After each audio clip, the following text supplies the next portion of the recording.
I believe I have resolved the issue, so let's hope that's the case.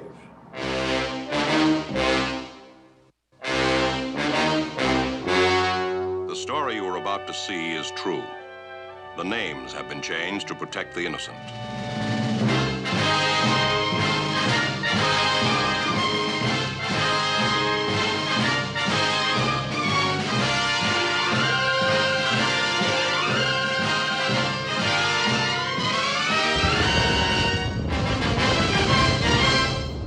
Hey kids, how's everybody out there in YouTube land today, huh? Well, this is it. I'm in my truck heading south. I don't know if you can see it, but you know, let me take you out of your holder here. U-Haul. Got a U-Haul on the back, loaded for bear. Got all my stuff I need to go to the boat. My boat, that's right, I said my boat. I'm heading to my boat down Florida. I just pulled out of Lancaster, Ohio. I got a long way to go. Hey, Mountain Hunter, how you doing, brother? So, yeah, thought I got on here and do a short live stream just to commemorate heading out.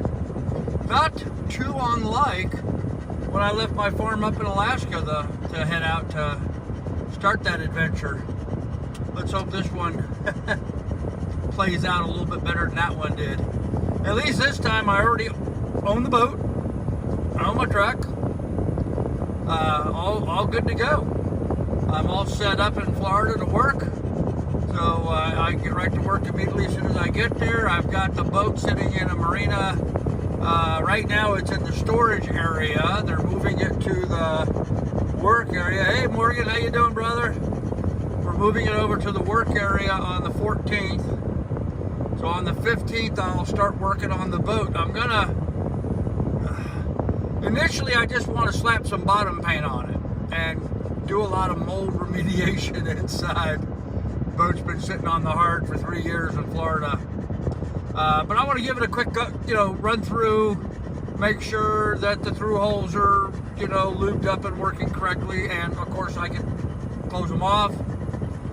Probably going to have to throw some new batteries in it. They've been sitting there for a long time, but yeah, the Not Today is waiting for me in Florida, and I'm about a day and a half, 2 days away from getting down there and getting on board. So this is going to be pretty darn exciting, actually. Had some hired help, as well as my younger son help me with all the packing and loading. Boy, thank God, because it's hot here in Ohio. By Ohio standards, 84 degrees, but it's really muggy and humid today. So those guys helped me load all my stuff up. It fit, all of it fit, 100% of it fit inside the U-Haul. Huh. Got a pickup truck in front of me with 4 kayaks in the back. Let me see if I can show this to you. Can I reverse that? Yep, reverse that. There, now you're all foggy, but 4 kayaks. Not something you see every day here in Ohio. And of course I got my partner in crime with me, Miss Lily. She's hot. I had to turn the air conditioning off while I record, so it's getting hot in the truck, but I'll get this back on here in a moment. You see, I'm gonna put her window down a little bit.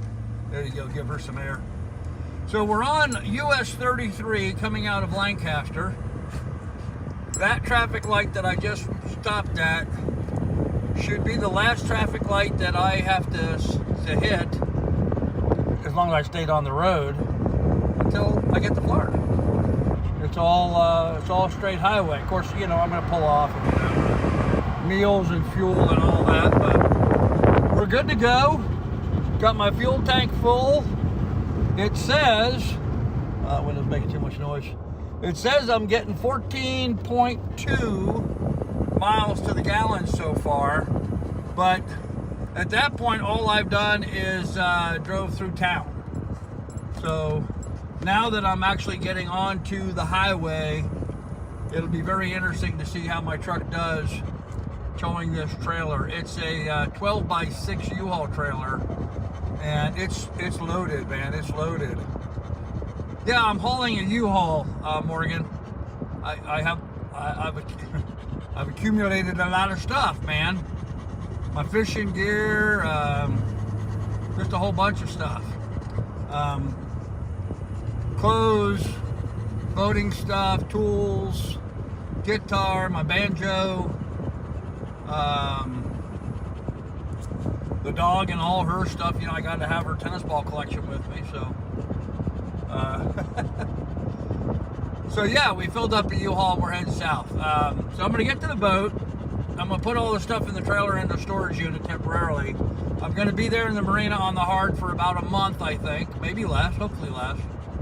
Then we're gonna launch her, make sure we get the engine running. You know, I'm gonna check the oil and change the oil, flush it all out. Lily's getting a little gray. Yeah, she is.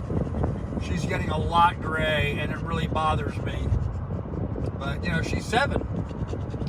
She's 7 years old now, so she's getting to be quite the mature lady at this point. Anyhow, we're gonna spend however long it takes at the marina. I'm hoping to be in and out of there I got a month paid for, so we'll see what we do from here. And then we're going to put the boat in the water. We're going to take it across the canal system in Lake Okeechobee. And how's the weight loss going? It went. It came back and it went. It came back and it went. Morgan, I haven't had much success with it at all. Frustrations, stress, hand-to-mouth disease, being a dumbass. I'm hoping this change will enable me to get back to what I was doing on the boat before. You know, when I was on the boat before, I was losing weight. So here, you know, I sit in my chair and just put the pounds on. You'll sweat it off real soon. Yes, yes. It's, you know, it's in the low 90s in Florida right now, which, you know, is only about 5, 6, 7 degrees warmer than where I'm at now. So it's not like it's going to be a big change. But I'll be outside in it all day long, not, you know, running into the air conditioning, although... Speed check reported ahead on US 33 East. Well, there you go, speed check ahead. Like I'm speeding with my U-Haul trailer. Anyhow, so we're going to be on the Hard, we'll get that work done. We're going to go across Lake Okeechobee. I'm planning on doing a little bass fishing. I may take a day and do some bass fishing on Okeechobee.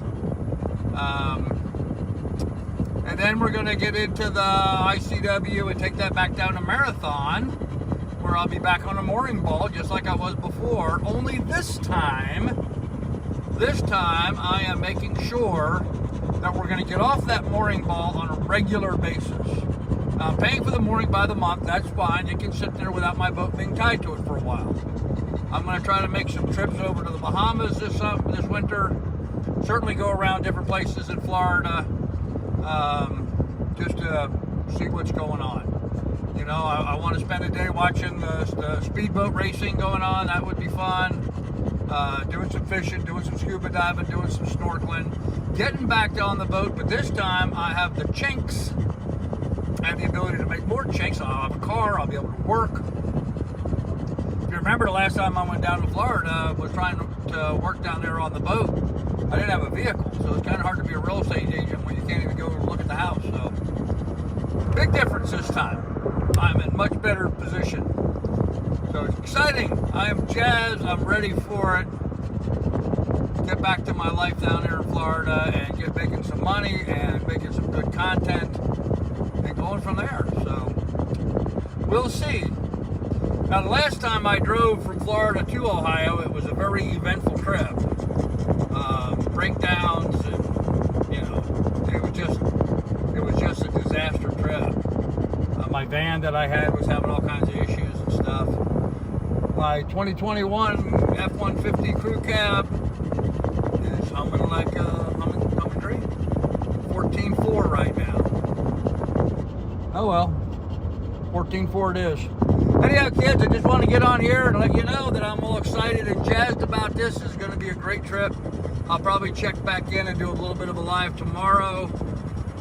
Give you guys an idea where I'm at. I'm hoping to make it out of Ohio, out of West Virginia.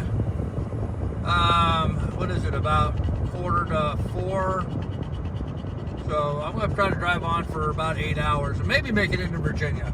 I'd like to get through Ohio and West Virginia today. A lot of hills in West Virginia, so get those done first. And then we can roll downhill from there all the way down to Marathon, or, well, to where the boat is. I'm not telling anybody where the boat is right now. You know, trolls. So, anyhow, kids, with that, be good, be careful, take good care of one another. I got to get the air conditioning back on. Bye.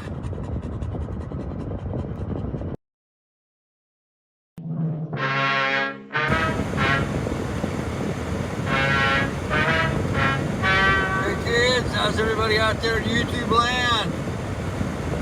Well, we are in Florida. It is 100 degrees here right now. Right this moment, 100 degrees. According to the thermometer on my truck.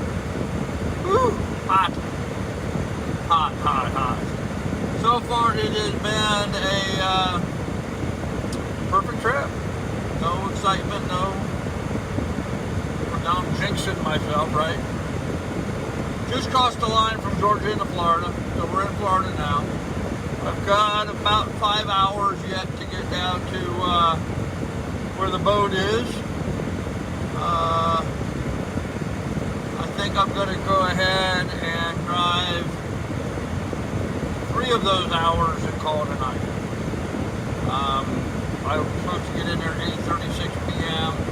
I think around 6:30, something like that. I'm going to stop, find a hotel. And then I'll drive the last 2 hours tomorrow morning. Because it's Sunday night. Nothing's going to be open. So, get a hotel early and hit it tomorrow. So tomorrow I'll be able to do, hopefully tomorrow I'll do a video and show you guys part of the boat. Some of the boat. I'm warning you right now. She's a dirty girl. She's a big. Don't blame me for her being so dirty. I, haven't even so much as set eyes on her until tomorrow morning when I get over there, so we'll get her cleaned up. Anyhow, I just wanted to jump on, let everybody know we're alive and well. Traveling down the highway. Road's been fine, except it's 100 degrees. It was funny too, because it was only like 90, it went up to 97, then back down to 94 in Georgia. And then it's like as soon as I crossed over the waterway that went into Florida, boom, 100 degrees. It was like just instantly, all of a sudden, temperature went up higher. So my little F-150 crew cab is performing flawlessly. So I'm real happy with it. I'm a happy camper all the way around. Miss Lily is sitting here. I don't know if I can show her to you. She's pretty much just sacked out here on the seat next to me. She's out cold, I think. I don't know if she's laying there quietly. She hasn't really enjoyed the trip, but it hasn't been too bad for her, so. Anyhow, that's about it. Just wanted to update everybody that we're going to be showing you the boat tomorrow, and we're alive and well and in the state of Florida today. So, with that said, hey boss, how you doing? Good to see you here. I wasn't sure if anybody was going to jump up on this, as I was planning on making this just a little short one, but I tell you, yesterday after all the packing and all that stuff that had to be done, I know it's not much, it's just a little U-Haul trailer, it doesn't seem like much, my apartment, but I had to load the trailer once, take that over to my son's house, unload it there, go back to my apartment, load that trailer again with all my stuff that I'm bringing down to Florida. And boy, for a while there, I thought this trailer wasn't going to be big enough. The guy that I hired to help, some guy just cut me off. The guy that I hired to help me load, he didn't think we were going to fit. And I was like, damn, what am I going to do now, And it fits just fine. Hell, we're only half full. So, well, maybe 2/3, but we're not 3/4, that's for sure. Plenty of room. which gives me a little bit more comfort when I get to the boat and I'm unloading all this stuff onto the boat. It's still a lot to move for a fat old guy, especially in well, I'm sorry, 99 degree heat now. Pulled off one here. But what I plan on doing, I'm going to unload this tomorrow in a storage unit in Fort Myers. In Fort Myers, Florida, I'm going to unload this into a storage unit. And only keep with me the stuff that I'm going to need initially on the boat for doing the work. My tools,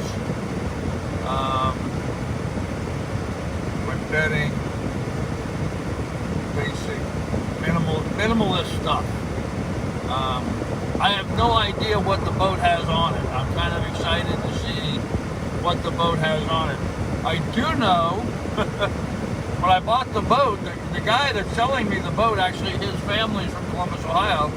He came up, was visiting his family when we did the transaction. So he actually came into my real estate office and used the notary there in my office to help, do the transfers and stuff, and sign the bill of sales and what have you.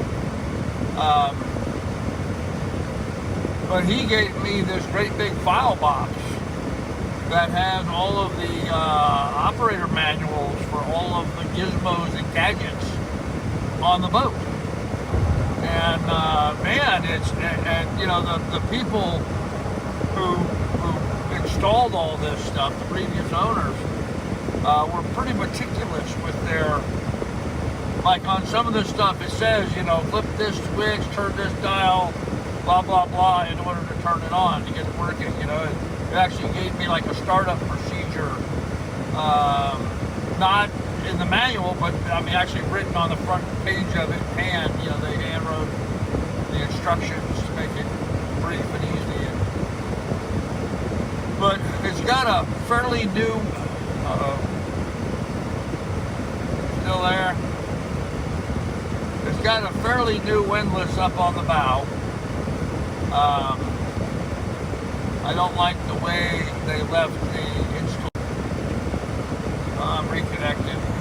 Alright guys, look, right up here in this part of Florida, looks like I'm not going to have enough steady signal here to really continue a live stream. So, tell you what, maybe when I get to my motel room tonight where I've got Wi-Fi in the motel, I can pick up from there and we can go into more details. But I want to let you know I'm here, I'm in Florida, things are looking good.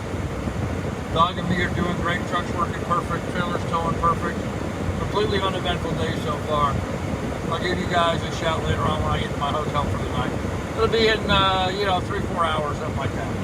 Alright kids, see you then.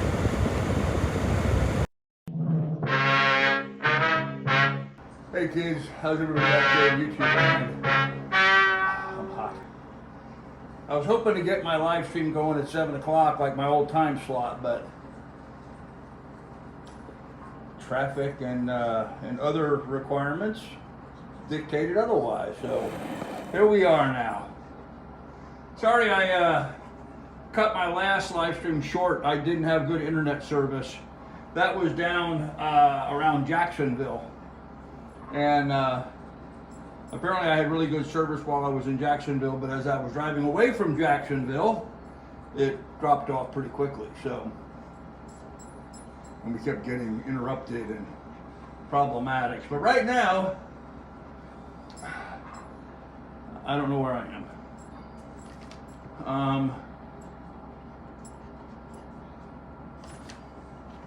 I'm in a Howard Johnson. That's all I know. I'm in a Howard Johnson, and I got a little bit more than 100 miles to go to get to Fort Myers, which is where I have to go to first. I'm going to go to Fort Myers, going to go to the U-Haul place. I've rented a storage unit. So tomorrow I'm going to drive to the U-Haul place and unload the trailer, and then get a hotel there in Fort Myers and take, yet again, a very much needed shower. This heat, something else. So where were we? In my last live stream, when we got disconnected, I was talking about the box that they gave me. They gave me this big box, like a file box with all these, every operation manual for all the stuff they added onto the boat, including like the diesel engine and all that kind of stuff. Each one in an individual Ziploc bag, keep them all nice and clean, handwritten notes and stuff on everything. But it's pretty amazing. I've got a, hey Yankee Chains, how you doing? Ahoy matey. Arrgh. On my boat, that's right, I said my boat. Hey Frank, how you doing?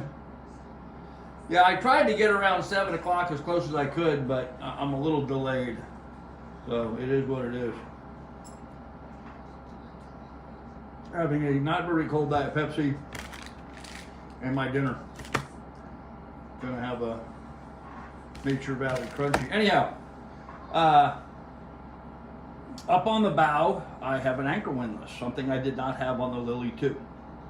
And so I got to learn about anchor windlasses because I've never had a boat with an anchor windlass before. So this is a learning curve. There's a steep, very steep learning curve on this boat for me. A lot of systems I have no experience with, or if I do, very little. So I gotta get the windlass, serviced. It's been sitting on the hard for 2 years. I don't know what constitutes servicing on an anchor windlass. I have no idea. I guess I can get on YouTube and Google it and see what comes up. I rather imagine some disassemblage and some cleaning and greasing is involved, and reassemblage, which is fine. I can do all that. But so there's that. And then there's the bow thruster. That's right, a 36-foot sailboat with a bow thruster. Wow.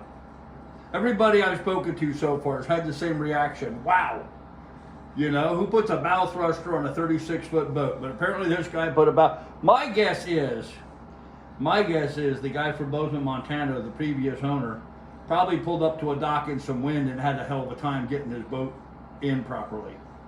And so, I'm gonna put it down, and so now I have a bow thruster, so that's cool. I gotta learn about that, what's involved in servicing it. It looks pretty straightforward, cut and dry, but anyhow, that shouldn't be that big of a deal. Staying along the top of the deck, the bow thruster will make it easy on a windy day. Oh yeah, it'll make it easy even on a non-windy day. You can pull up to the dock and just hit the button and scoot it on over, So, and if you've got the bow, if you've got even so much as a spring line or a bow line on, then, you put it in reverse and you set your rudder so it just, walks you right into the dock. So, makes it a lot easier. That much I can handle. Anyhow, working along the top of the deck, and the reason why I'm going to do this in this live stream, and I'm hoping some of my friends catch it on here, I need help on some things, guys. I need some serious help on giving myself an education on some of these things. So, working our way down the deck, there is a Dodger with a canopy. I've got to dig that out from down below and get that on assembled. That's, again, not a problem. Should be pretty straightforward, not a problem. But then I have 2 solar panels. And I've never owned a boat that had solar panels before. I've owned lots of boats, but never one with its own solar panels. Now I do have a background in electrical engineering, so I have some numbers. And if I'm mistaken, somebody correct me on here. Need help tomorrow with your storage unit? I'm available. Oh, Frank, I appreciate that, brother. It's going to be in Fort Myers. You'll die. You'll die. I only have a few hours, but yeah, I would love to meet you, Frank, and hang out some tomorrow. That would be awesome. I'll have to,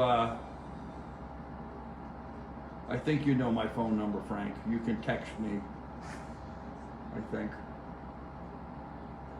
We'll figure it out here now.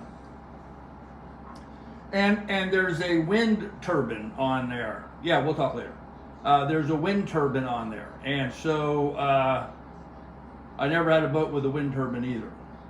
So my thinking is, if I remember correctly, and it's been a long time since I've done this stuff, But if you take a 200 watt solar panel and you're working with a 12 volt system, you end up with about 10 to 12 amps. Hey T, how you doing? Haven't seen you in a while. You end up with about 10 to 12 amps. Okay. So, as an example, a window, regular household window air conditioning unit requires about 15 amps. No homestead, T. No homestead. I'm going sailing. I'm actually in Florida right now. I'm going to see my boat for the first time probably tomorrow. So, hey Marie, how you doing, sweetie? So, I think I have that formula correct. I believe the two solar panels on the roof are both 120 watts. So between the two of them, I have barely 240. Which, hey Earl, how you doing? Which should be enough to run the refrigeration and the other systems on there. Probably even powering the autopilot, because yes, I do have an autopilot. Which is another thing I have to learn about, because I've had a tiller pilot before, which was very simple, but I've not had a boat with an autopilot before. So that, again, another learning curve. Hey Rich, how you doing? So I need to figure out that configuration. I am weighing the pros and cons of, do I add 2 more solar panels and a solar collector and additional batteries, and give myself a good solid, permanent solution, or do I go cheap and spend $500 and buy a generator and power everything with a generator? So I don't know which way to go on that yet. So there's Miss Lily. She's grumping. Hold on a minute.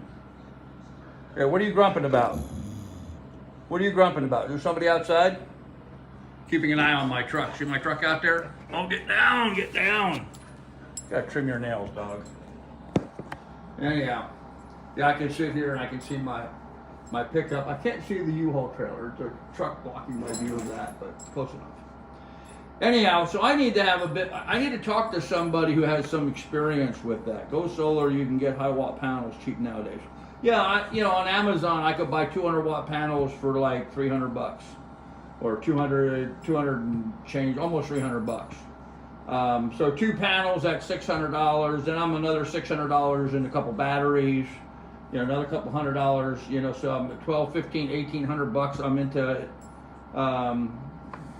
I don't know if I can afford that, frankly, right now. I mean, guys, I may have bought a boat, but I bought a $6,000 boat.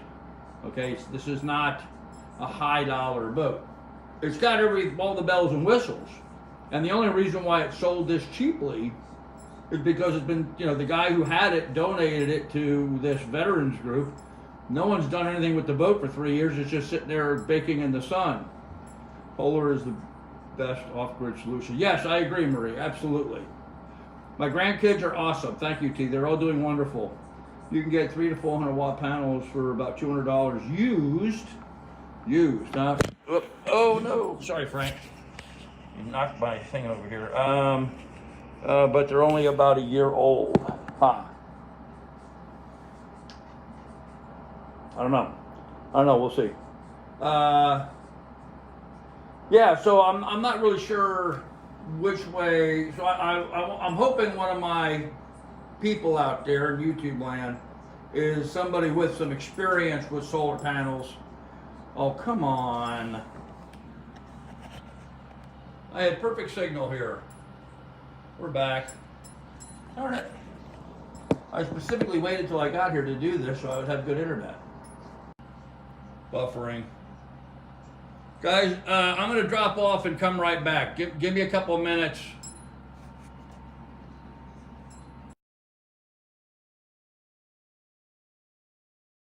I believe I have resolved the issue, so let's hope that's the case. I don't know if any guys are back there, but whew, sorry about that, kids.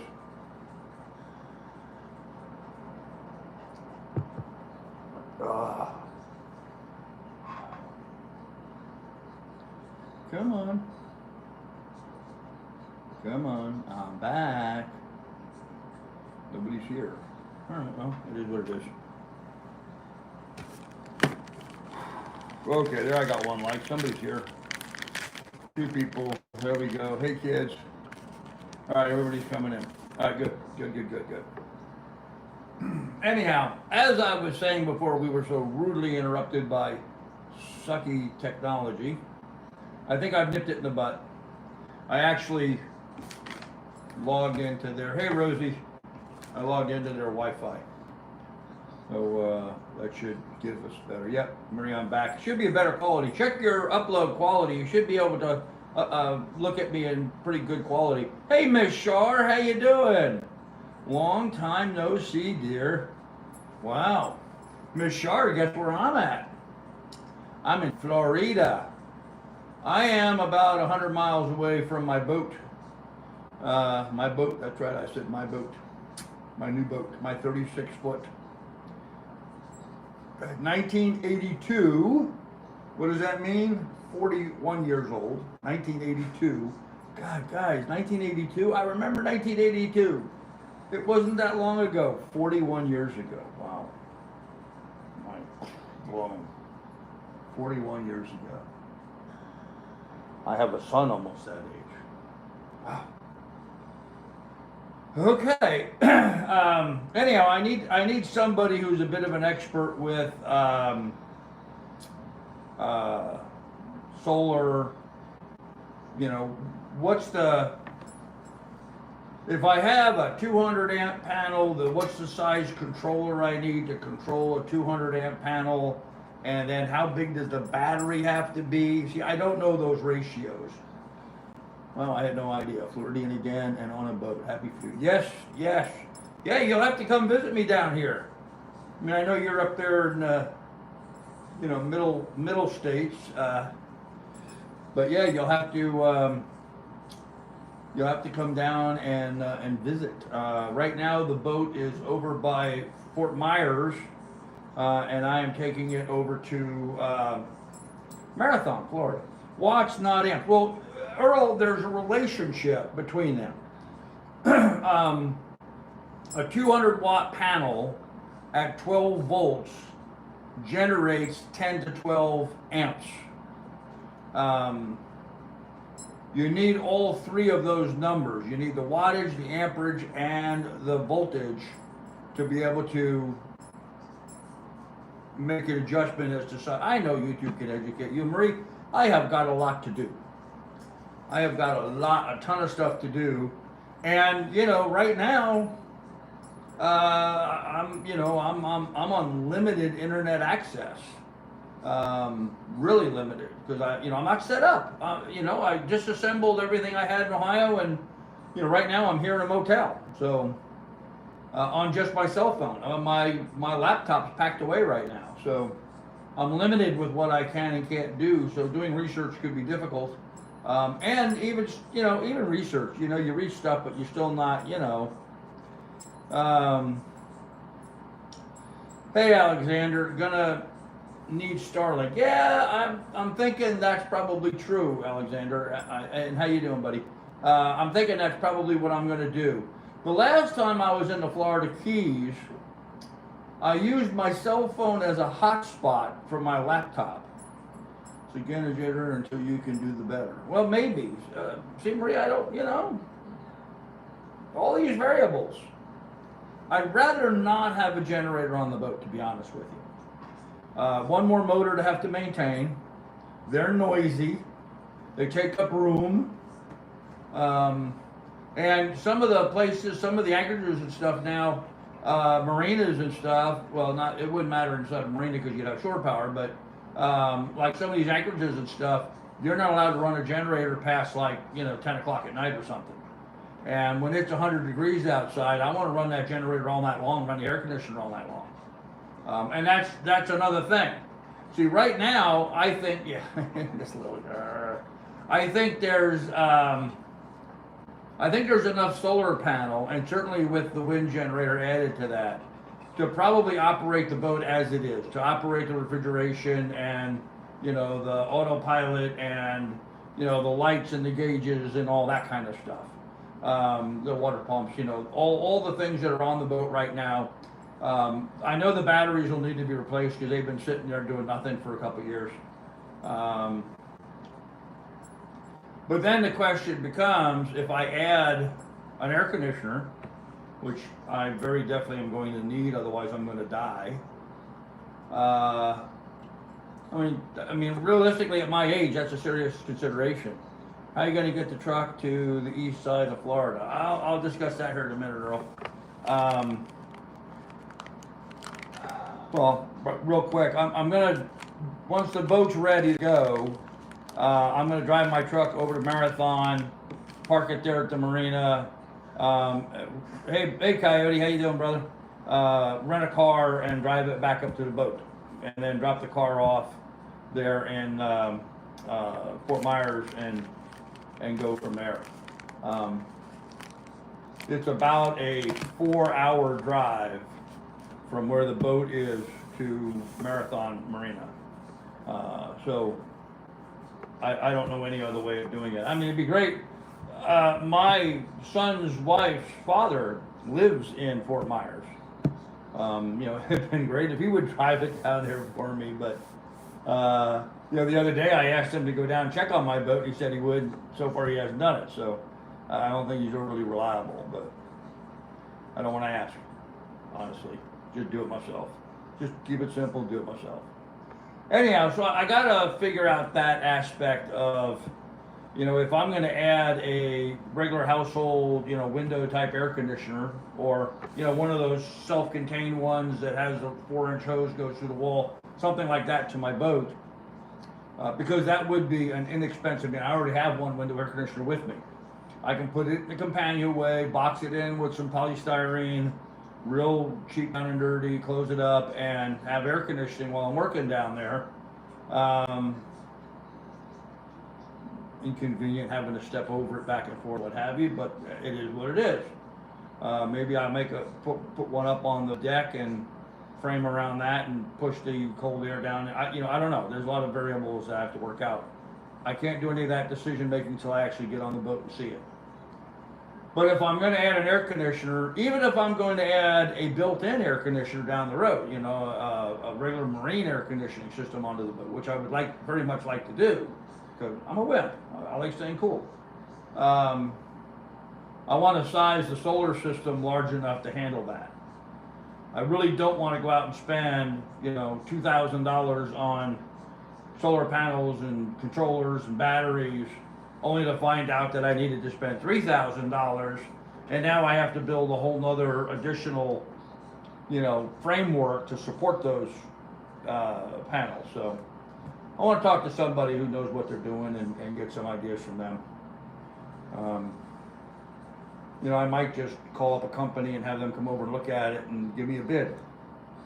And I'll probably learn a lot just by doing that, but I kind of hate doing something like that unless I'm actually honestly going to hire them to do it. And I don't want to hire someone to do something I can do myself, so it's a problem. Anyhow, there's that.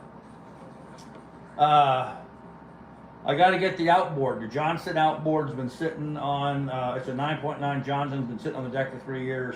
Got to get it serviced and running. You'll need a generator to run your air conditioner or a very big solar system. An air conditioner will drain your batteries very quickly. Yes, I'm sure it would. I'm sure it would, Rich. But, you know, my window air conditioner is only a regular, you know, household current 15 amp plug. So it doesn't draw 15 amps. So if I have a adequately sized battery bank, then it can run that all night and, you know, then charge it up in the morning. But of course, then again, you know, that having a generator on board as backup for the solar system is not a bad idea either. So you can still put a soft start on the AC unit, and then the generator will definitely handle the AC among other things. Yeah. You know, this is the kind of stuff I need to think about, Frank. These are exactly the kind of things. I never thought about putting a soft start on it. That would probably help. Because it's that initial kick on, when a compressor kicks on, that's your big draw. So anyhow, I got to learn about that. I got to learn how to use this autopilot. I got to learn how to use these battery control devices that, you know, control the charge going into the batteries, and learn how to use that.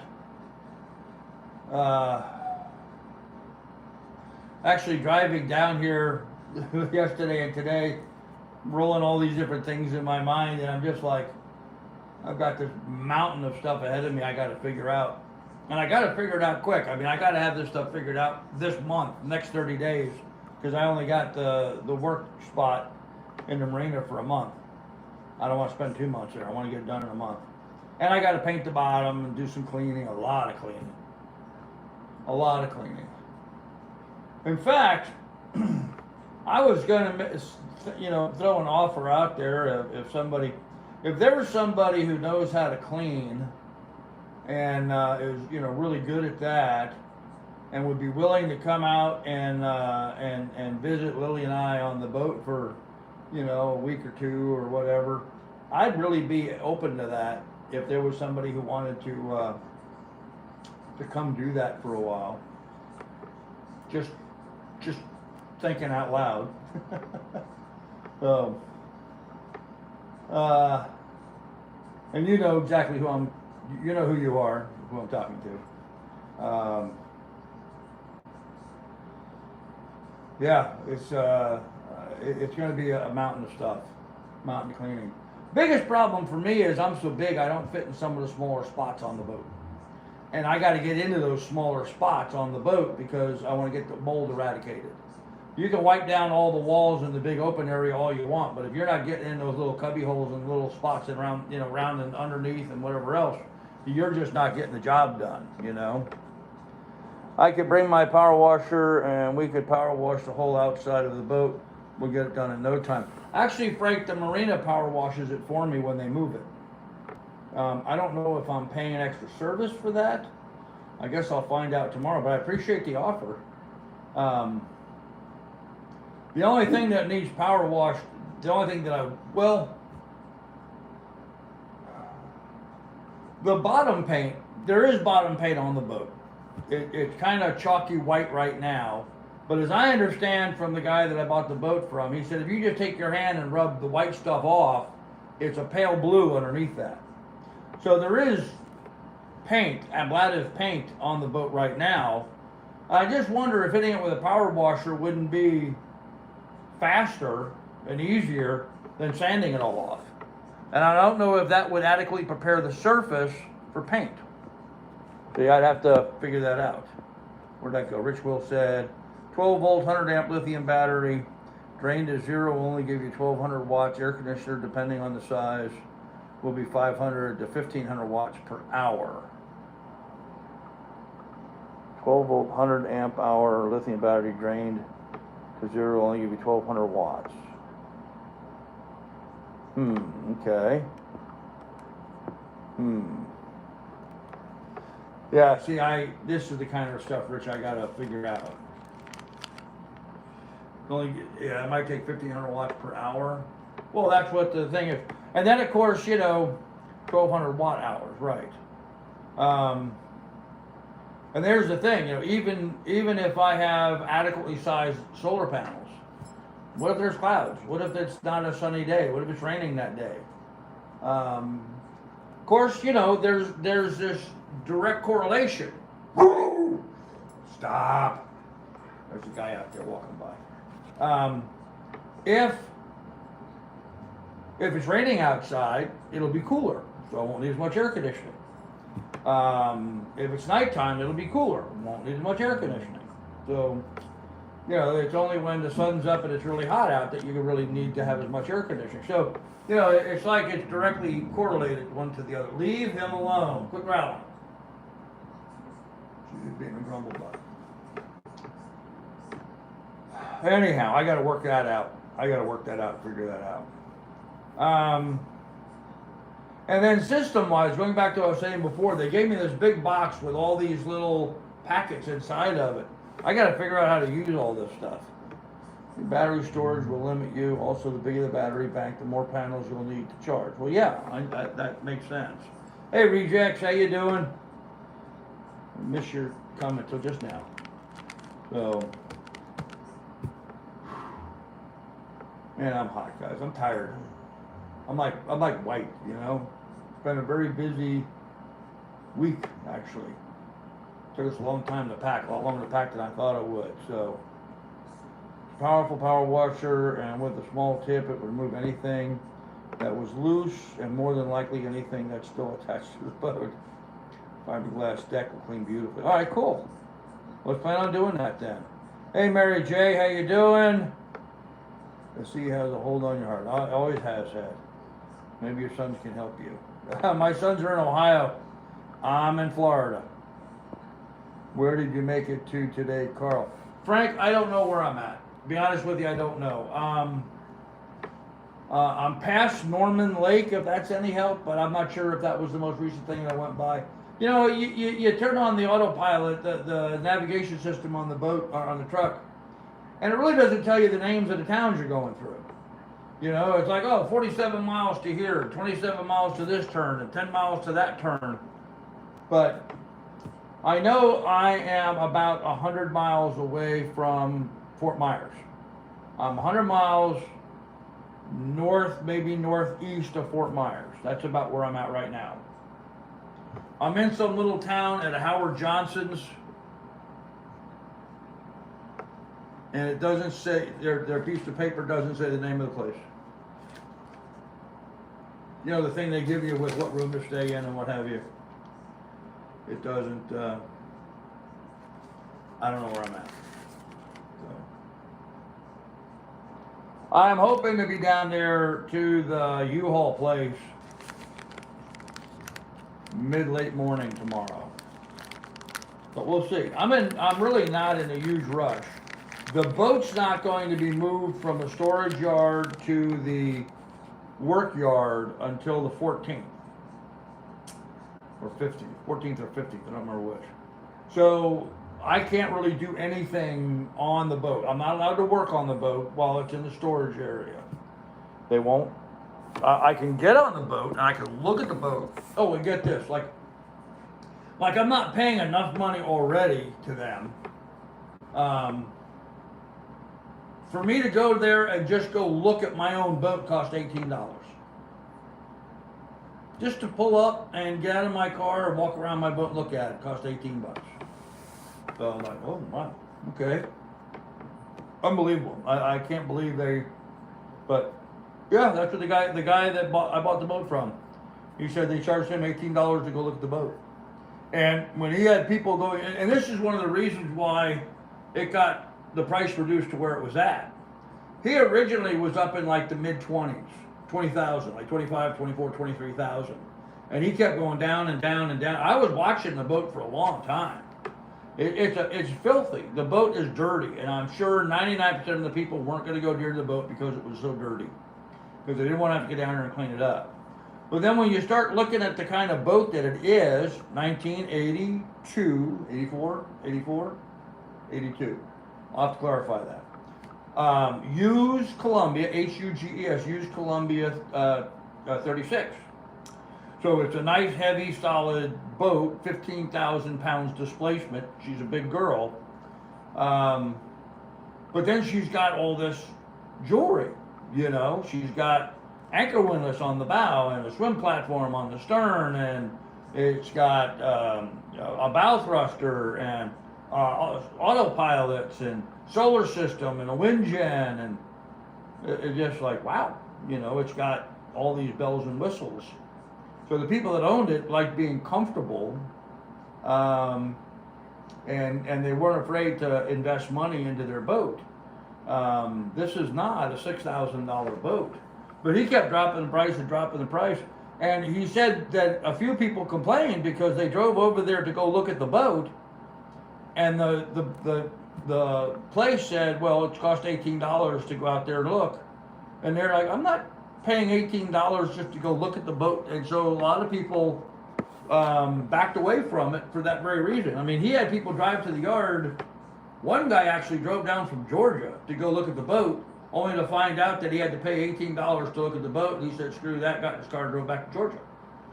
You know, people weren't going to deal with that nonsense. And of course, me, I'm doing this completely backwards, guys. I am completely. The last thing I would ever suggest anybody ever do is buy a boat sight unseen, and that's what I did. I figured, well, you know, I'm out $6,000. Worst case scenario, I'm out $6,000. Well, yeah, $6,000 for the boat. I can't. You know, the marina charges, that's on me anyway. So, and I got a 36-foot boat with a swim platform on the back, with a rib, fiberglass rib, you know, dinghy with an 8.8 horsepower Evinrude, a newer diesel engine in it, upgraded 30 horsepower, not the 20 that they originally had, with a bow thruster and an anchor windlass and autopilots and you know, all the gadgets and wind indicators and, you know, all that technology. Oh, it even has a you know, one of those you know, like a fish finder, depth fish, water temperature, navigation. Put the chip in it and reads it. You know, not usual, you know, sailboat size stuff. More, you know, the kind of thing you would find on someone's bass boat, maybe, but certainly much more sophisticated than anything I had. You know, the Lily 2, I never could get the transponder to work on the Lily 2. I never knew how fast the water was. I had no idea how fast I was moving over the ground. I had no idea what the water speed was, or the speed of the boat, and I had no idea what the depth was, ever, on that boat. Never did. So I was, you know, sailing blind all the time. Is there a radar unit on the boat? No, there is not a radar on the boat. There is not a radar on the boat. I may add one, only because I'd like to have AIS on the boat. And you need to have radar, obviously, to have AIS. So use your phone speedometer to check your speed. Well, that's what I did, Frank. My phone has a speed test thing. That's how I knew how fast I was going. Never really fixed up the Lily 2, so this will be the same. You never fixed up the Lily 2, so this will be the same. What, this will be, you don't think I'm going to fix this one up? Completely different situation right now. Just saying, completely different situation. But you know, believe what you want to believe. I am past trying to convince people of anything. I'm not going to try to convince people of anything, but this is my home, so you can run AIS with just a VHF radio with GPS. Oh, I didn't know that. Well, I'd still like to have the radar though, just so that I can have the, you know, the weather patterns and check for boats and stuff. One of the things that is most important to me for having radar is I could set a like you know, you can set an anchor. Carl, you'll be fine. Oh, I know I will, Marie. I have no worries about it. I can set an anchor alarm when I'm at anchor, and if my boat moves outside of a set perimeter, an alarm goes off on my phone, telling me, hey, we're dragging. You know, it's an alarm. Well, I could do the same thing with radar. See, while I'm traveling by myself, right? I could either, whether I'm running the motor or even if I'm under sail and I'm making a passage, you know, like sailing from Miami to the Bahamas, which I hope to be doing here fairly soon, I would be able to set a perimeter alarm that would, from the radar, that would be able to tell me what ships are where, if there's weather coming at me. But I'm not being disagreeable. That's very nice too.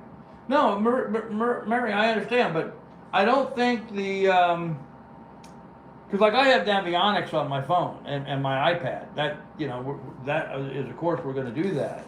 I'm just wondering if, I don't think they could see storms. You know, with the AIS, they would be able to see ships with AIS, but they would not be able to see ships without AIS. And they certainly would be able to see storms, and they probably wouldn't give me an alarm if I'm about to run into a coral reef or something, you know. Whereas with the radar, you know, it would be, I mean, Navionics would keep me off of a reef, hopefully. but the radar should be able to give me an alarm if there's anything within, 3 miles, 5 miles, whatever it is. When you're out there in the open and you're worrying about cruise ships going by and running you over, which they do, videos all over YouTube with it, I want to make sure I have an alarm that'll wake me up so I can change my course on time. Allows you to attend to multiple things. Yes, I use an app called Anchor Alarm, but it's just a GPS perimeter like you're talking about. Yeah, I have the Anchor Alarm and I've used that before. I use it I used it every night. Every night when I anchor, I set my Anchor Alarm. That way, if I can go to bed, and if I'm dragging anchor, which happens, it goes off, I wake up and I get up on deck and do what I got to do to adjust the anchors and let out more road, change my scope out, add an anchor weight to the front. A lot of different things. So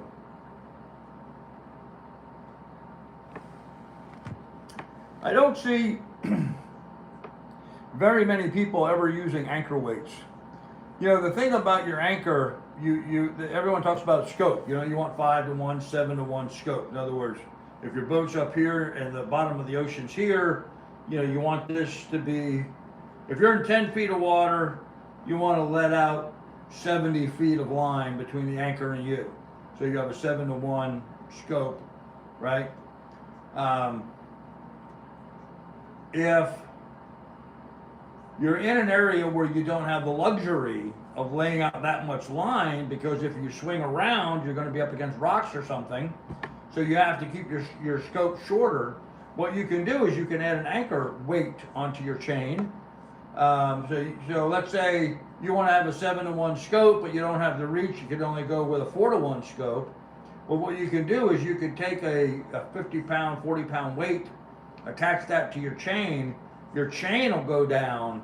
That'll give you the correct scope, unless you're really pulling hard. And of course, that's going to be bouncing up and down all the time. But do you know how much chain you have? Yeah, I do not have any clue how much chain. I do not know.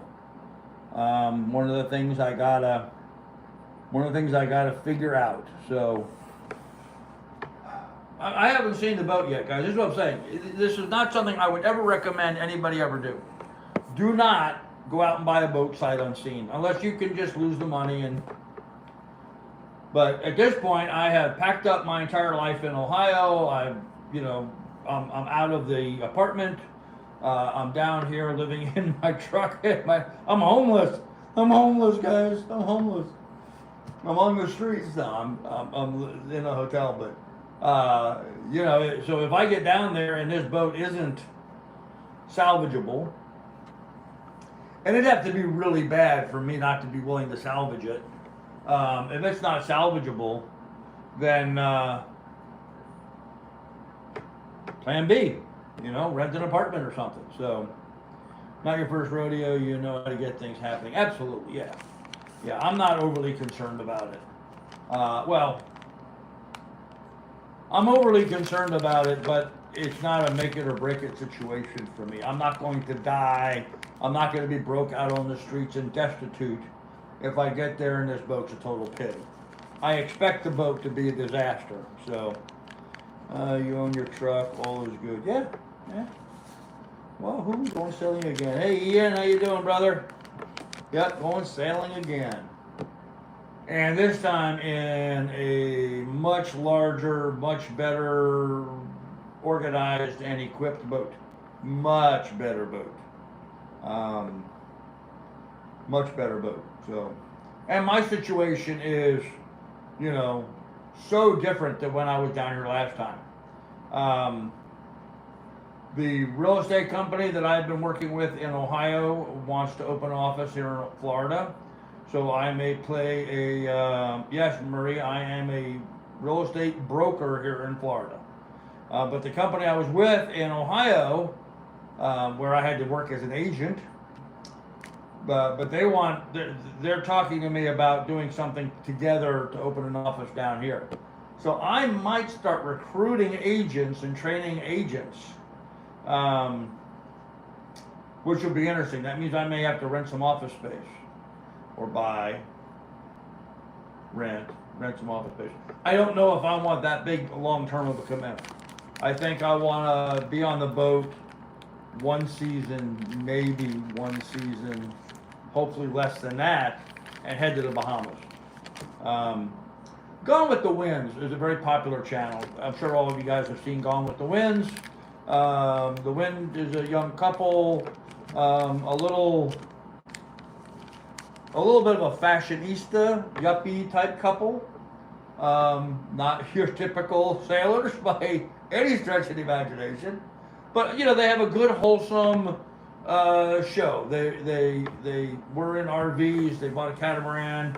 Now they're buying they're having a catamaran made for themselves, and so they're killing time and just doing a whole bunch of different videos. But they knew nothing about boats when they got started, and slowly but surely they've been working hard and building it up. Just a regular couple. Just goes to prove you don't have to have TNA. You can have a good, wholesome YouTube channel and build yourself quite a following. But one of the things that they did, I'm going to check this thing here. You're going to beat all the transient traffic headed to Florida. Should be a good pick of mooring boats. Yeah, I already spoke to them at Buki Harbor. There's you know, everything's available. I won't have a problem getting a ball at Buki Harbor again. But one of the things they did is when they first got their catamaran, the guy that sold them the catamaran from Just Catamarans told them, look, what you should do on this boat is you should take this boat and live on it for 6 months before you make any changes whatsoever. And figure out what it is you like and what you don't like, and then start making some changes. So what they did was, hold on a minute. Hey Carl, looking forward to meeting you and Lily. Hey Ellie, how you doing? Yeah, I'm looking forward to meeting you too. So what they did is they went over to the Bahamas for 6 months. That was the very first thing they took. They took an ASA sailing course with their boat, learned the basic rudiments of it, and then went over to the Bahamas for 6 months and lived on the boat in the Bahamas for 6 months. I think that's a great idea, wonderful idea. Now, when they did that, they reported that they spent 6 months in the Bahamas. Now, mind you, they did stock up the boat before they went to the Bahamas. And they did have a very large boat payment that they were making because they financed their boat. You know, they bought a $250,000, $300,000 catamaran, and then had a ton of work done to it before they headed out. But boat payment and insurance for the boat aside, other than that, they spent $5,500. And they have a video out that breaks it down. I mean, they go into great detail. You know, like we spent $26.18 on this, and this was $142.12. I mean, every penny accounted for. Food, fuel, entertainment, going out, restaurants, bars, you know, whatever they did. Family down visiting them, you know. They spent $5,500 in 6 months in the Bahamas.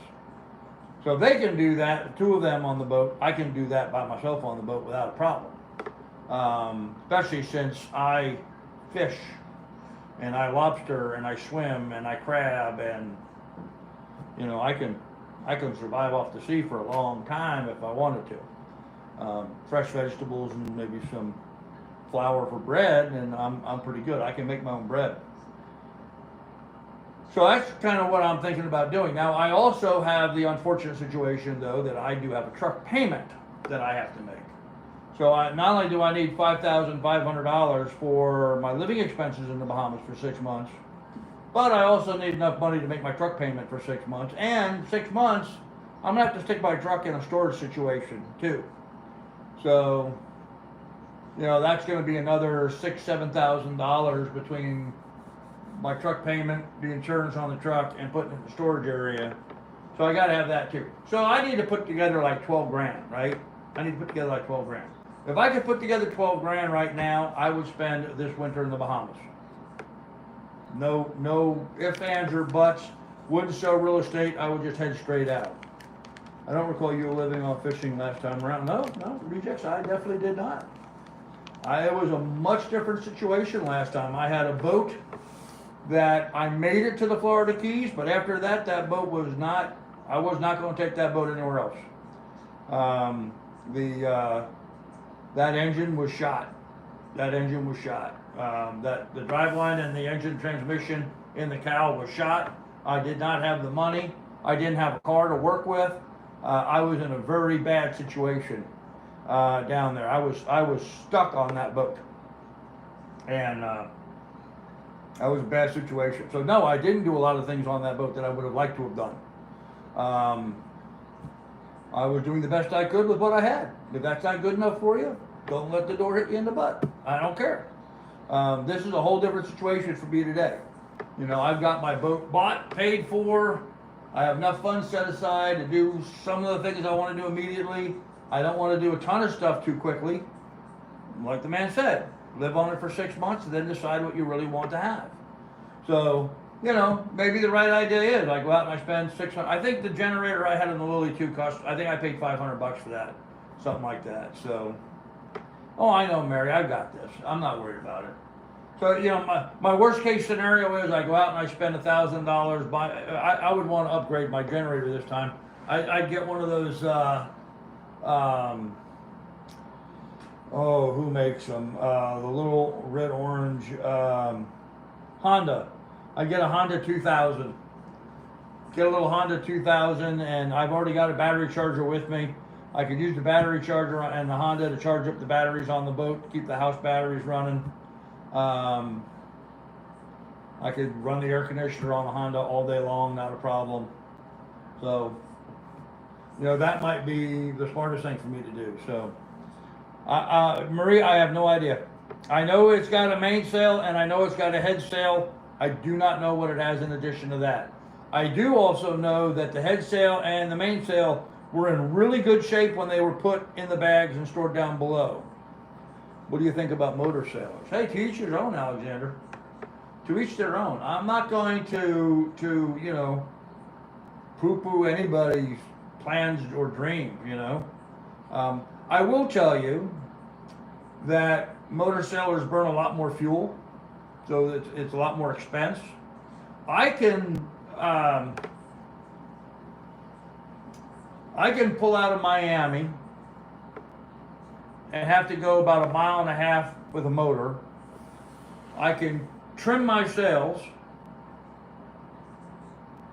and sail to the Mediterranean without burning any fuel whatsoever. If I go through Panama Canal, I can leave Panama and sail to the Marquesas without burning any fuel whatsoever. Now, reality, you're going to burn some. I mean, but theoretically, that's the idea about it. So I prefer that just because of the cost effectiveness, and I like the low carbon footprint idea of it. But if your plan is to stay along the coast and just move up and down the East Coast or West Coast, and you know you're not comfortable with the idea of sailing, by all means, motorcycle. There's a lot of people. Man, when I was going down the ICW, there was a ton of people in tugs and barges and sport fishers and all kinds of different boats that were running up and down the ICW. People that loopers, they're called loopers, a lot of them. You know, they go around the loop. They go from where I was in Lake Erie, right? So from Lake Erie, you go the opposite direction that I went. You go through the Great Lakes to Chicago, you go into the river down there, work your way down to the Mississippi, out in Louisiana, around over to Florida. You cut through the Okeechobee Waterway, which I'm going to be on here pretty soon because my boat's going to be on the Okeechobee Waterway, across Lake Okeechobee to head over to the East Coast.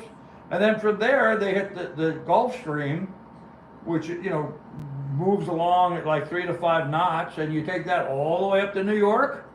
You go up the Hudson River, you turn left onto the Erie Canal, because the Hudson River and Erie Canal do not have a lot of flow. They're not very fast. The Hudson can be depending on the tide, because it's tidal.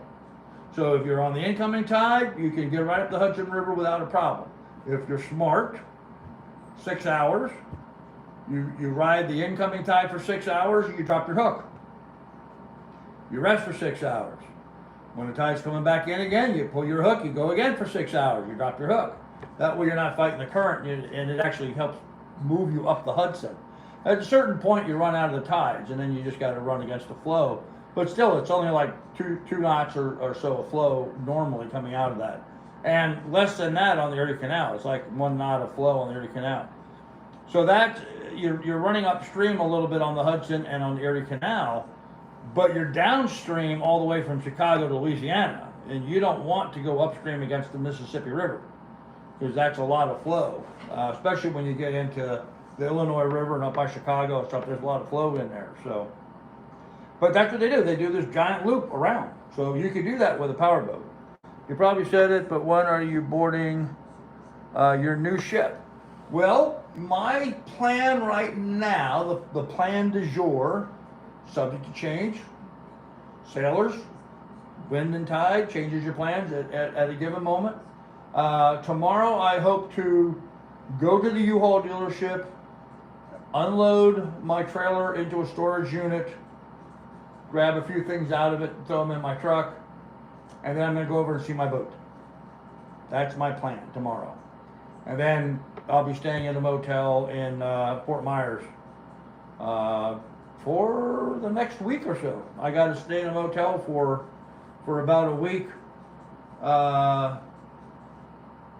until the boat goes in the water. Now, or goes to the work yard. Now, once they move it to the work yard, then I'm going to live on it from then on. So, Frank's going to be a big help. You're lucky to have him nearby. I am, Rejects, absolutely. Absolutely. Yeah, I got a lot of resources. Like I said, my daughter-in-law's father also lives in Fort Myers. So, he's right there as well. Although, I don't know how much, if any, help I could expect from him. But we'll see. I'm tired. So that's it. That's my plan du jour. I'm gonna go to the boat. I got about a week to kill.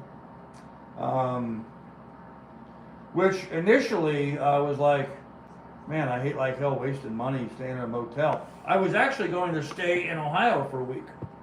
I was going to spend this week in Ohio staying in my apartment and just, hang out there. Yeah, I can't wait to see the boat myself, Ian. But I figured if I get here, I can get on the boat, look at it, take an inventory of what's on it. This I can do in the storage yard. I can get on it, I can inventory what's on it, and put together a game plan for myself of what I need to do. And that's going to be the gist of my live streams or videos that I'm going to do this next week. Yep, I'll help grow as much as I can. Yeah, I knew Frank would. Frank's a good guy. And Frank and I have known each other for, what, a decade? And we've never met. That definitely has to be corrected. Yeah, that definitely has to be corrected. So that's the plan. And then we'll spend this week figuring out what we need to do and hope we find a good handyman in the boatyard.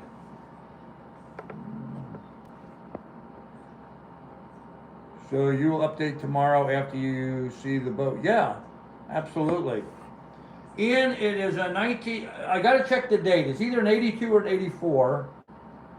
I don't have any of that paperwork here with me. Use, H-U-G-E-S, use Columbia. Not used like as in a used boat, although it is a used boat. Used like Howard used. In fact, my boat was built by Howard Hughes, the billionaire. That's who Hughes, H-U-G-E-S, is. That's Howard Hughes. He bought into the Columbia Boat Company. So my boat is one of the very rare boats made by Columbia, but made in conjunction in a partnership with Howard Hughes. So how cool is that? Anyhow, it's a 36-foot used Columbia 36, 1982, 84, something like that. So, and of course, 82 or 84, I don't think Howard Hughes was alive then, was he? So it must be the company. It must have been the Hughes company did it after him? I don't know. Anybody have an idea when Howard Hughes died? I just know that it was the Howard Hughes company that was involved with the deal with Columbia. And originally it was like in the 70s. I mean, they started this partnership back in the 70s. But mine's, I think, 82 or an 84. And it's a rare bird. I've only got a single mast. A lot of them had a mizzen mast added to them. Mine only has a single mast. It's a center cockpit design. You texted me it was an 82. All right, so it's an 82 then. Thank you, Earl. Yeah, it's a center cockpit. Nice, they're very solid boats. I know them well. All right, hey Ian. There's another boat called a Coronado 35. That's almost identical to my boat. The Coronado 35 is about identical to my boat. Only it's Coronado and not a used Columbia. But it's also a center cockpit, although some of those also have mizzen masts. Mine doesn't have that. So I've got, because it's center cockpit, I've got a huge bedroom in the back of the boat. I mean, it's like almost bigger than a king-size bed back there. It's just a huge bedroom. It's got a single head with, it's a wet head, so it's got a shower in it. It has a kitchen, obviously a galley with a gimbal stove, built-in refrigerator and a sink. Underneath the gangway going down, that's where the engine is, sits in there obviously. That opens up into a seating area. So as you're coming down the gangway, on the right-hand side of the boat, there's an L-shaped settee with a table. On the left side, there's just like a bench type thing. Probably that's where I'll sleep, there, midship. And then going forward, there's a V-berth, and I'm not sure, but I think the V-berth actually has a sink in it. So if you're up in the V-berth, you can wash your hands. I don't know why, but apparently there's a sink up there. So sounds like a good boat to fish from. Well, hey, Mikey, how you doing? Well, it is, because see, being a center cockpit, I've got a back porch, right? I've got an area on the back where I could put, you know, regular chair, a bench back there to sit back there. It has massive, I mean massive davits. In fact, the davits look like a couple anti-aircraft guns on the back of the boat. They're that big. It looks like, you know, a naval destroyer has a couple anti-aircraft guns on the back of the boat. If you go and look at, no, it won't show. I'll have pictures of it for you tomorrow so you can look at it. It's wild. It's wild. But right behind the back of the boat, of course, then there's a swim platform. So that's kind of in the way. But I plan on mounting at least 4 rod holders on the back, so I can put out a decent trolling spread behind the boat. There should be room back there too. There should be a room back there too. Well, that is, Ian. That's the back bedroom. That's where the back bedroom is underneath that back porch area. Behind the you know, the cockpit area. There's actually a hatch behind the cockpit area. There's a hatch that opens, gives ventilation down to that back bedroom, but that's where the back bedroom is. And then I think there may be a little bit of storage. Oh, it's gotten dark in here all of a sudden. I think there may be a bit of storage behind that. Yeah, it's not light outside, guys. I lost my light. Let me hold on. Let me turn around. Oh, wait a minute. There's a lamp. Hold on a minute.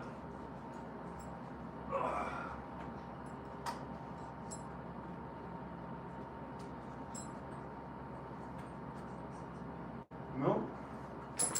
Lamp no working. Oh, there we go. There we go. Just had to figure out how the lamp works. I moved around there, so I had a little bit better view of me. Anyhow, kids, that's kind of it. That's God,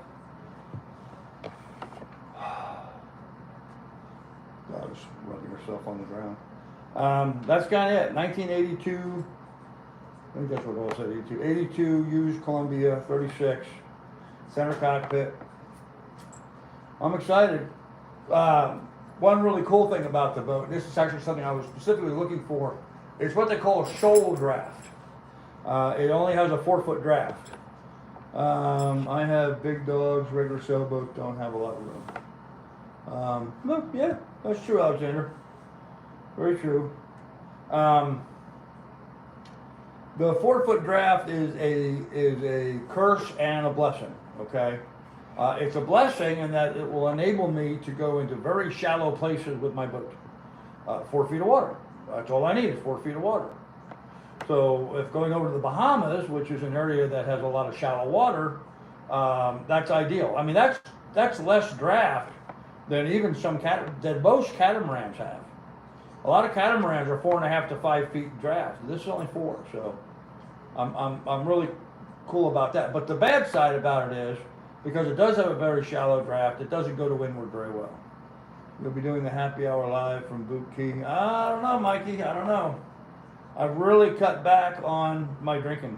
So, special weather statement for Palm Coast, Florida. All right. I guess I got to look at the weather statement today. I think there was a hurricane that was supposed to head this way, but it moved north. So, I always like the sunset streams. Oh, cool. 4-foot draft, perfect for the Bahamas. Oh yeah, Marie, it's going to be absolutely perfect for the Bahamas. Absolutely perfect. And hanging there on the back of the boat. Now, when I say I've cut back on my drinking, that doesn't mean I'm opposed to having a sundowner. But just as long as that sundowner doesn't become 100 of them. Hello, is this the same channel as Grandpa's Farm? Yes. Yes, I have changed the name. What do they say? You change the name to protect the innocent? No. Hey, Johnny Hag, how you doing? No, I changed the name to condemn the criminal here. I wanted to call it Ace and Ace of Spades Spade. It was clearly my intention of going up to Ohio and starting up a homestead, buying some land, starting up a homestead there. And while I was doing the do and working on that dream, that's my other dream. I have two dreams, and they're opposite each other. My experience there was such that I decided that this is really where I need to be. If you remember, in my past sailing, I always kept feeling like I was abandoning my kids. I wasn't there for my kids. I should be there for my kids. I shouldn't be doing this. This is selfish. You know, my kids need me. I should be up there. My kids don't need me. My kids don't need me. Now, I accomplished a lot in this last 2 years. I helped my younger son and his wife sell their house and buy a much larger home. They have a very nice home at the dead end of a street. So my grandkids have a good place to grow up there. And just recently, I helped my older son move out of an apartment. And in fact, he's doing that as we speak. Right now, he's in his new house painting, getting ready to move out of his apartment into his new house. So during this 2-year period, I have, planted the seeds, nudged here, nudged there, nudged here, nudged there, donated some funds, and now both of my sons have their own homes. And so, nice homes. Nice homes. My one son has got a very large house, like I said, dead end street, beautiful spot. And my other son just bought a house sitting on, I think it was 7 or 8 acres of land, which is great for him and his 2 boys. So they're now in a much better place. And my relationship with them is in a much better place. But what I discovered is that they don't need me. They have their own lives. They have their own stuff that they're doing. And hanging out with a grouchy old bastard like myself is not fun for them. And so they just didn't do it. Didn't do it. To show you how bad it is, my youngest son came over yesterday to help load the trailer. He didn't know how to get to my place. So he had to follow me over there. Your grandchildren will be able to visit you on the boat. Absolutely, yes. In fact, I have instructed them that I want them to do that. I will even pay their expenses to come down to Florida to come visit me should they do that, which is really good for me because let me tell you something funny here. Both of my sons, Carl and Vincent, named girls named Stephanie. Vincent's wife Stephanie, Carl's wife Stephanie, right? Both Stephanie's fathers live in South Florida. One in Fort Myers, one in Miami. So now, all the grandfathers live in South Florida. All the more reason for them to come down and visit. You can hit all the grandfathers at the same time. So I'm hoping that'll work out better. But yeah, I really didn't get to spend much time with my grandkids. So, and they made it really clear to me that they did not need me. It was nice to be around. Holidays. It was fun. Whatever. My oldest son and I healed up our issues and are in a really good place right now. So it's good. I'm okay. It's okay for me to go out and buy my boat and go sail off into the sunset. And that's going to be my new tagline, guys. I was going to not share this until later on, but I'm going to say it anyway. My goal right now is to sail off into the sunset for as many sunsets as I have left.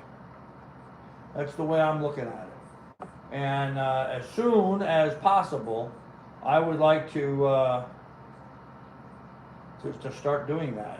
There's some things I got to take care of. I still need some more money for the cruising kitty now it's building the cruising kitty, and spending the time on the boat figuring out what, if anything, the boat needs. So I just missed a chat. Hey Josie, how are you? I used to watch your live streams from Germany for what seems to be years ago now. A long time no see. I'm living in the USA now. Das ist sehr gut. Das ist sehr gut. Well, welcome, Josie. Good to see you here. Yeah, so that's the plan. So tomorrow we'll go over and look at the boat. There was one other thing I wanted to bring up. Watching some videos, and in Ohio, I had good internet, a lot of free time on YouTube, watching videos, watching everybody. Subscribed to every selling channel I could. Watched everybody's videos. As soon as they came out, I'd watch them. 5-6 new videos a day practically. And I was thinking to myself, some of these people talk about how light and airy their boat is. These guys buying these new catamarans, and you're up high and you can see all around, and it's so bright and airy and cheerful up there. But here's the reality of that, though. But I don't think people have thought it through or admit to themselves. It is very sunny and bright here in the tropics. Very sunny, very bright. Maybe because I'm an old curmudgeon, but I could just stand so much of this bright sunny. I liked when I was on my boat going down into the lower areas. Not that it was a dark dungeon, but I had light, windows that opened and let some air down there, some light down there. But I had no problem going down below and just enjoying some shade and quiet and cooler temperatures and, dark. Having a little bit of dark, So when you're thinking about buying your boat, I look at some of these people and buying the boats that they're buying, and I'm like, that boat doesn't offer any respite. I've never heard another cruiser ever talk about this. Some of these boats don't offer any respite whatsoever from the sunlight. And when you live on a boat, you want to get away from that sunlight sometimes. So get in your hole. Yeah. There's something to be said about that. So at least that's the way I kind of felt thinking back on my behavior on the Lily 2.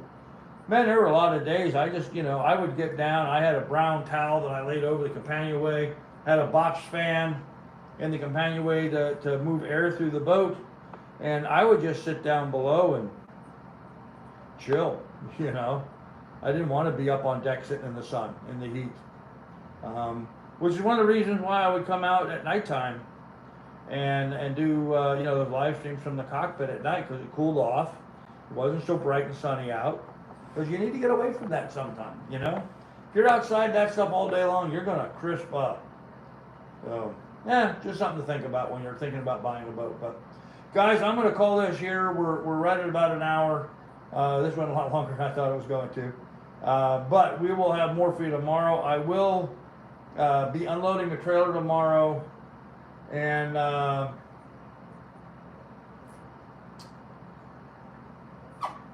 guess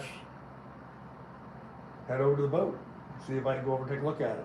So that's what we're going to be doing. Hey Frank, make sure if you're going to text me, you use my Facebook account, that messenger on my cell phone, not the messenger on my laptop, because I don't have access to my laptop right now. It's out there packed away someplace. And if you message me on that, I'm not going to respond because I won't even see it. For some reason, in Yahoo's world, I have one account for my laptop and a different account for my cell phone. I don't know why. Just is what it is, I guess. But it's a pain in the neck sometimes. So, anyhow, with that said, kids, I'm going to kick back, relax, drink my pop,